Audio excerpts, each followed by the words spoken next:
Yeah!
Hey everybody, it's Safi and Marco Dish Out on Movies, the only movie review show on YouTube to review movies in terms of food.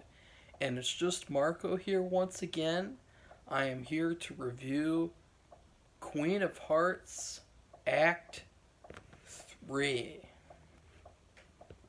Yeah, I'm trying to get that finger out, just won't come out. uh, I was really excited for this, obviously, because the first two acts were really good. And I gotta say, I wasn't. I do have a few flaws, which I'll go over. But for starters, I still really liked this part. As I said before, it really feels like the original Twin Peaks, especially with how the act is structured. You know, like the way that like the scenes are structured throughout the act. I think that that's one of the coolest things, is that it really has that Twin Peaksy feeling from the way that you have like a really comedic kind of like light scene while I'm waving my hand in this light from I don't know, and then you have like a dark scene, and you know all these it really reminded me of the series, the original series, obviously not the return. But yeah, I really like this part. It was sort of, and now it's not really a bad thing, because if you watch the first two parts, you watch this, then you watch 4 and 5 when those come out, it won't feel as bad. And it wasn't bad, but it did feel like it was spinning its wheels a little bit with some of the scenes, the way that, you know, with well, okay, should I spoil? I don't know if I should spoil. Okay, I'll just get through the non-spoiler stuff first. First off, there was something really distracting this act, and it's not a terrible thing, but as soon as I started seeing the Bookhouse Boy up close, he looks he looks exactly like Kyle MacLachlan crossed over with Aaron from J Stu Studios. If you've ever seen that channel, he literally looks like Aaron and Kyle MacLachlan had a baby together, and it's really distracting. Like it's like I'm like looking like, oh look, it's Kyle MacLachlan and Aaron crossed over. Like it's really weird. But he was good. I'm just saying, like the way that he looks, I was surprised. I was like, wow, he looks a lot like Kyle with his hair, the shape of his skull and his face. You know, he looks a lot like Kyle, and then in the face, he looks like Aaron from J2 Studios. And that leads into another flaw, basically.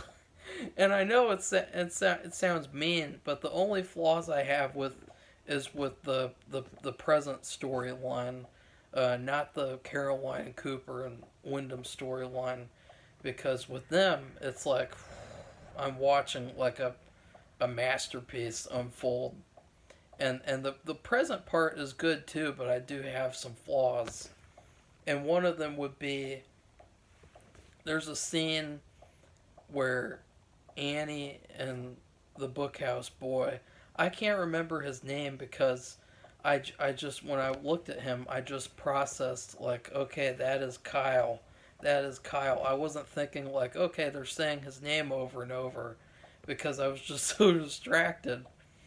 But there's the scene near the end where they talk to each other, and the background is very, very white. And I know mine is too. I'm just starting to do video reviews, and I don't want to have, I didn't want that, okay, because this is like, it's like a shot out of a made-for-TV Stephen King movie where, like, a spirit has come to talk to us. Uh, but there's a scene where they're talking together, and it's supposed to be a really pivotal scene where he finally convinces her to do what's right, which is to go tell Laura the message back in the past. And obviously, uh, we know how that's going to turn out because it's in Fire Walk with Me. Uh, but of course, it'll be interesting to see what happens with that.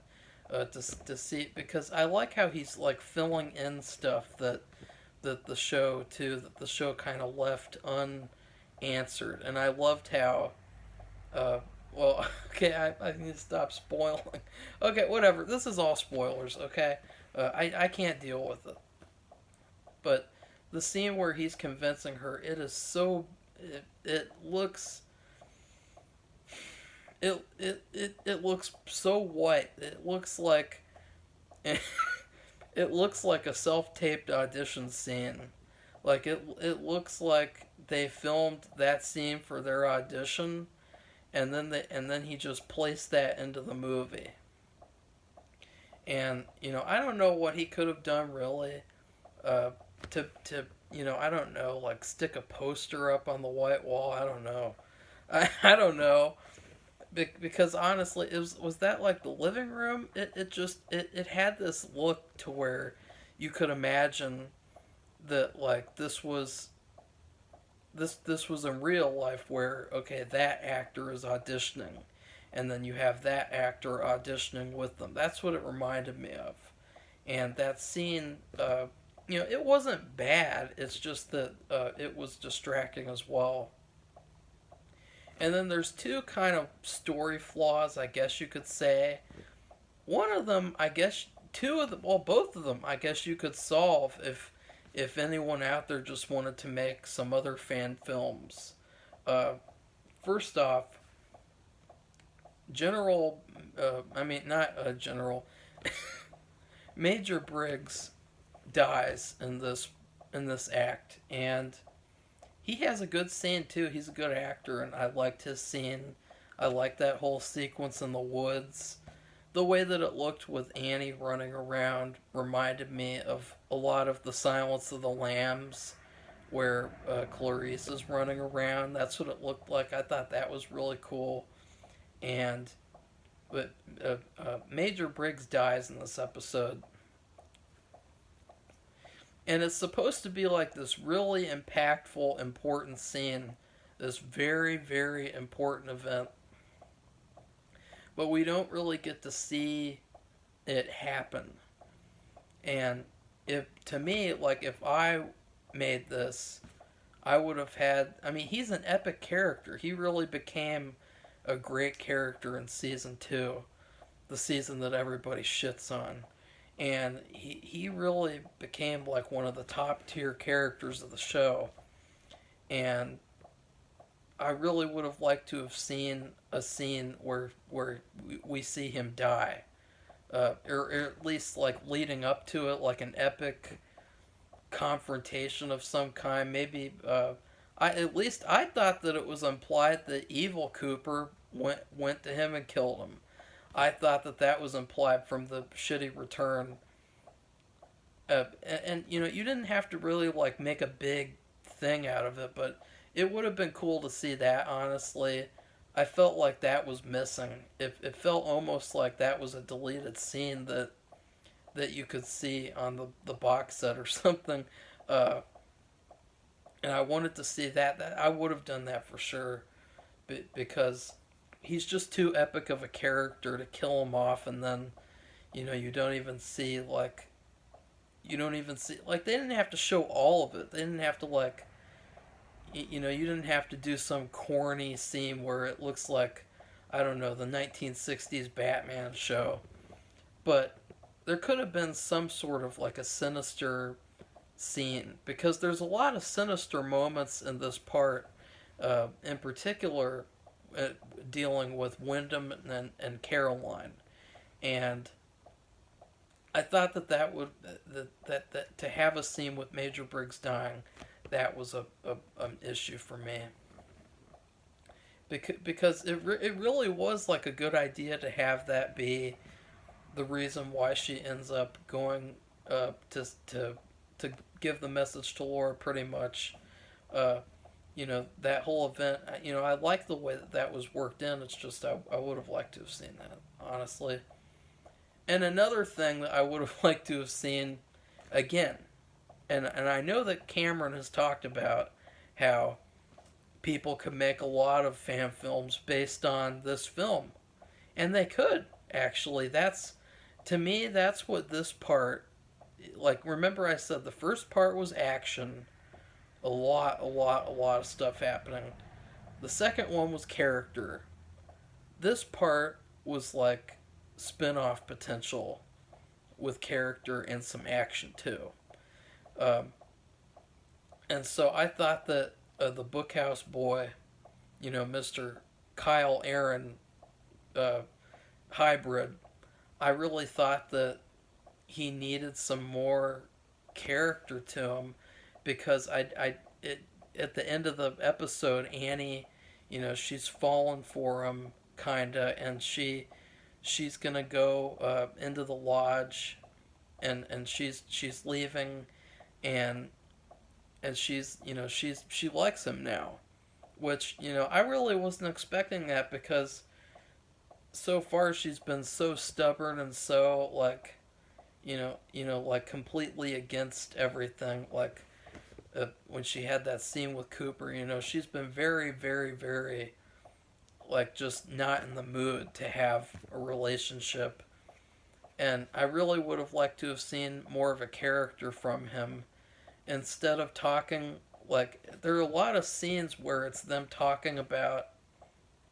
her going into the lodge, uh, why she should do it, the causes and effects, the consequences, you know, everything. But I think instead of having a lot of scenes like that, it would have been better to just have a lot of scenes getting to know and see the Bookhouse Boy being the Bookhouse Boy. Because he was sort of like. He was the most fan film character in this episode. because when you see, I don't know how to describe it, like just the way that he was very fill in the blank kinda. But I still liked it because I think that the actors did a great job, and I love all the different locations. Like, even though there's that scene with the blank wall, there's a lot of dynamic different locations, and I like that. There's a lot of independent movies, a lot of small movies. You know why they're bad? Because they're it looks so bad and boring and bland, and they don't have dynamic locations. They just, like, let's say I just filmed an entire movie sitting here. That would be a shitty independent film. But this Queen of Hearts Act 3, it's I like all the different locations, and I like, and another thing that I loved about this was the music. And I know I complained in the first act about the overture. I take that back. It can be as long as it wants. I just think that I was bothered at the time because it ate up into the time of the Act 1. And so you got less of an Act 1 because the overture was playing. But in the third act, the music, once again, it was almost like it was almost the star of the show, honestly. Like, he really does a good job picking music, and it made me think too. Remember back in the original Twin Peaks when they used to play music the whole time through everything? They would play music in scenes, play music under people talking, like remember, member berries. I even got blue on because I'm a member berry today. And it felt like, oh, thank God, Queen of Hearts has that, where there's music playing the whole time and not just some stupid concert scene at the very end. So I thought that that was cool. And, what else? Well, okay, Caroline, Cooper, and Wyndham. Oh my Garmonbozia. They are so good together. The three actors, the dynamic that they have, it's just so perfect seeing them whenever they're on screen. It's like there's nothing bad to say because they're so good. Like the actors playing Caroline, even the actors playing Annie, these actors are just so good. And my favorite one, though, is definitely, it's like Caroline, Wyndham, Cooper, and Annie are kind of fighting each other right now. And another actress who I thought did a good job in this act was the actress playing Diane. I thought that she was pretty good. I like that funny little scene where where she takes him outside and she's like, Cooper, I'm very worried about you. I am very worried. You do not mess with another man's world. And Cooper's just like, Cooper, he's really going down a bad path. And, it's funny because Wyndham, I mean, the story of this, it's pretty dark. I mean, I love how dark it is, too. Like, I like, too, because I've not really said much good about the present storyline, which, is the primary storyline. I love how the contrast between both stories. The past story is a lot darker on the surface, and then the present story is a lot lighter on the surface. So I like that. I thought that that was cool. but yeah. What else could I say? Well, the story is really dark. The Black Lodge ghost, for some reason, I don't know. Like, it's not really clear. Like, Wyndham has a SWAT team come and kidnap Caroline, and then they like turn her into a prostitute, or they send her into the Black Lodge to get assaulted by the ghosts who are already, they've been having an affair with Wyndham. I'm not really clear about that, but I really love that whole storyline, honestly. Even though, again, it was spinning its wheels a little bit in terms of just finding out, okay, who did it, and we know the whole time it's Wyndham, but you have to wait for the characters to find out. But even so, it's not going to feel like it's spinning its wheels once we see the fourth and fifth part because we can watch them all together. It won't matter. Anyways, I really like this part. I can't really think.